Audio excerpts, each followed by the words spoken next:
আসসালামু আলাইকুম। আশা করি আপনারা সবাই খুবই ভালো আছেন এবং সুস্থ আছেন। আমরা যারা ছবি তুলি, এরকম বর্তমান সময়ে আপনারা এরকম ধরনের কোনো মানুষ খুঁজে পাবেন না যে ছবি তুলতে পছন্দ করে না। মুরুব্বিদের কথা আলাদা। তো যারা ছবি তুলতে পছন্দ করেন, যে কোনো ধরনের ছবি হোক না কেন, প্রত্যেকের মনে কিংবা বলা যায় যে ছবি তোলা থেকে যখন শখ কিংবা পছন্দ করেন, তখন থেকেই কম তুলুক বেশি তুলুক, তখন থেকেই কিন্তু তাদের মনে একটা স্বপ্ন থাকে কিংবা তাদের একটা ড্রিম থাকে এইরকম একটা ডিভাইসের, অর্থাৎ ডিএসএলআর ক্যামেরা।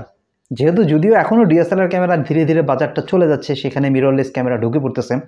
তো মোট কথা এরকম একটা প্রফেশনাল কিংবা সেমি প্রফেশনাল ক্যামেরার শখ থাকে। মোট কথা একটা ডিএসএলআর ক্যামেরা হলে পারে সে খুব সুন্দর ছবি তুলতে পারত।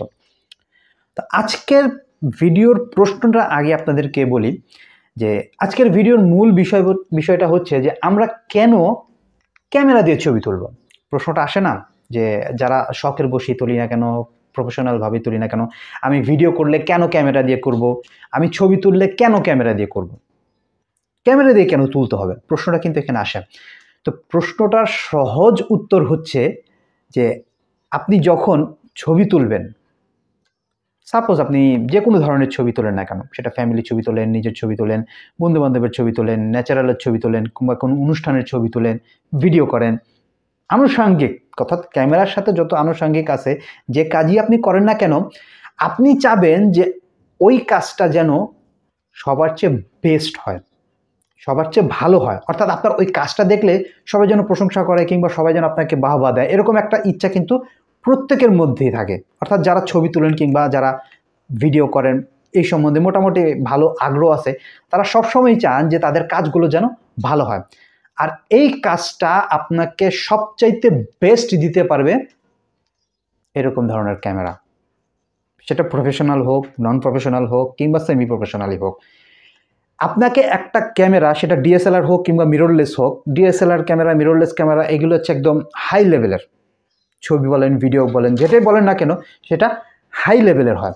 তো এই রকম ধরনের একটি ডিভাইস আপনাকে যেই পারফরমেন্স দিবে, সেই পারফরমেন্স কিন্তু আপনার মোবাইল বলেন কিংবা ডিজিটাল ক্যামেরা বলেন, হ্যান্ডি ক্যাম বলেন, কিংবা আপনার যেটা বলে আপনার অ্যাকশন ক্যামেরা বলেন, সেগুলো কিন্তু দিতে পারবে না।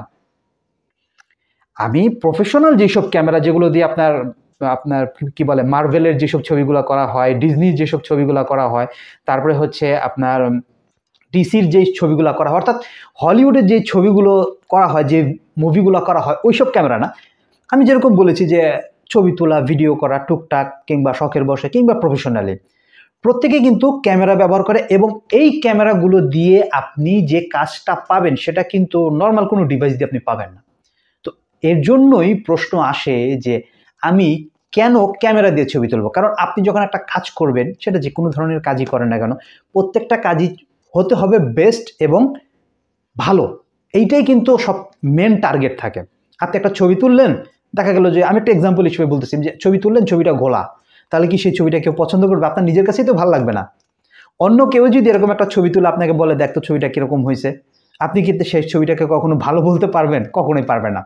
কিন্তু সেই ছবিটাই যদি ক্লিয়ার ক্রিস্টাল হয়, দেখা গেছে তার লাইটিং সোর্সটা ভালো, তার কালার কারেকশনগুলো ভালো এবং ডেপথ অফ ফিল্ড কিংবা পুরো জিনিসগুলো অ্যাকুরেট আছে, একটু 19-20 সেটা আলাদা কথা, কিন্তু সেটা দেখতে ভাল লাগতেছে, সব কিছুই আপনার কাছে সুন্দর আকর্ষণীয় মনে হচ্ছে, তখনই কিন্তু ওই ছবিটা, ওই ভিডিওটাকে আপনি পারফেক্ট বলতে পারবেন কিংবা ভালো বলতে পারবেন।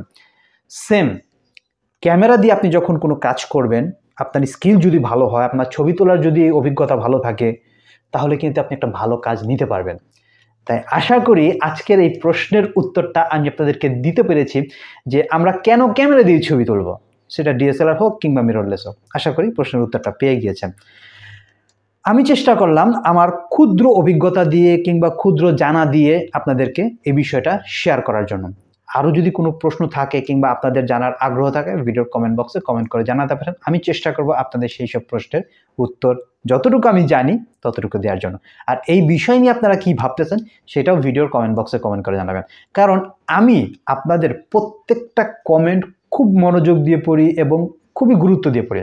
তাই আপনাদের একটা কমেন্ট আমার কাছে অনেক কিছু। আর আপনি যখন একটা কমেন্ট করেন আমার ভিডিও বানানোর উৎসাহটা বাড়ে। আমি চেষ্টা করব পরবর্তীতে আপনাদের সাথে ডিএসএলআর ক্যামেরা নিয়ে বিভিন্ন ধরনের ভিডিও শেয়ার করার জন্য, যেটা আমি বরাবরই করে আসতেছি এবং ভবিষ্যতেও করব।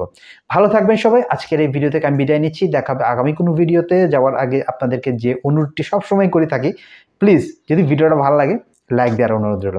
আর চ্যানেলে যদি নতুন হন মাস্ট বি সাবস্ক্রাইব কিন্তু মিস করবেন না।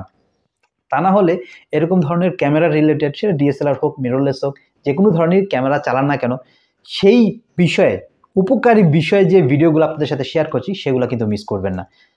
কিভাবে মিস করবেন না? চ্যানেলটা সাবস্ক্রাইব করলে। ভালো থাকবেন সবাই। দেখা হবে আগামী কোনো ভিডিওতে। সে পর্যন্ত অপেক্ষায় থাকুন এবং আপনাদের ক্যামেরা দিয়ে দারুণ দারুণ ছবি তুলতে থাকুন। ধন্যবাদ।